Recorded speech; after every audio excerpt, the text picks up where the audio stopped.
सरकार শুনি লোৱা सरकार শুনি লোৱা মাটি মাটি পাব লাগিবই মাটিৰ ওপৰত দাদাগিৰি নচলিব মাটিৰ ওপৰত দাদাগিৰি নচলিব আমাৰ খেতি কৰিবলৈ দিয়া নহ'ব 22 মাৰ্চ 2025 জাননী ইয়াৰ দ্বাৰা ৰাজ্যিক বীজ পাম মেৰাপানীৰ ভিতৰত খেতি কৰা সকলো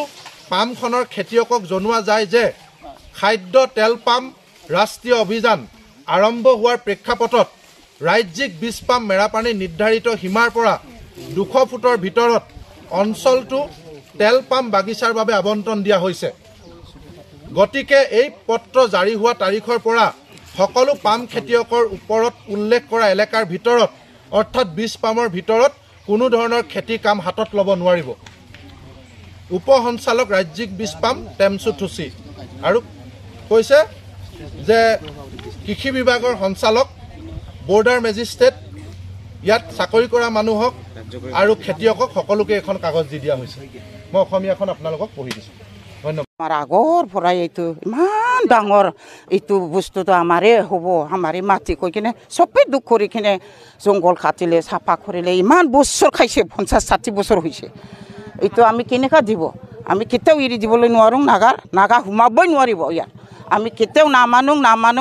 আমি নামানো ঠেচ দিম আৰু আমি মাটিটো এৰি নিদিওঁ আমাৰ মাটিটো কেতিয়াও দিব নোৱাৰে কেনেকুৱা ক'ত যাব ক'ত খাব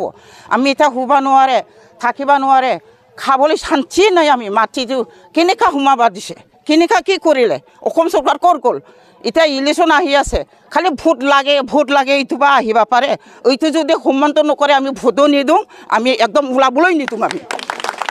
আমি একো নিদিব আমি একো নিদিওঁ আমাৰ মাটি লাগিবই লাগিব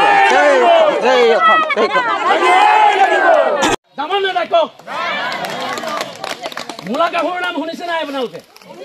জয়মতীৰ নাম শুনিছে নাই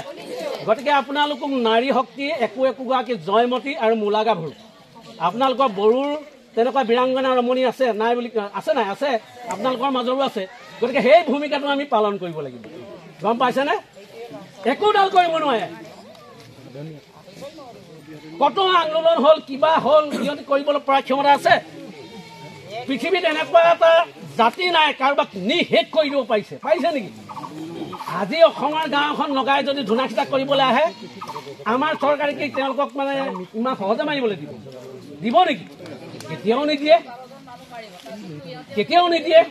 গতিকে সেই মুহূৰ্তটো আমাক লাগিব কিন্তু এটা কথা মই এতিয়াই কৈ থৈছোঁ ক'ৰবাত যদি নগাই মাটি দখল কৰে সেই মানুহটোহে আপোনালোক গোটেইখিনি যাব লাগিব আৰু আপোনালোকৰ ইয়াত যদি কোনোবাই দখল কৰিবলৈ আহে নগাই আমি ওলাই যাব লাগিব হয় নাই সেই মুহূৰ্তটো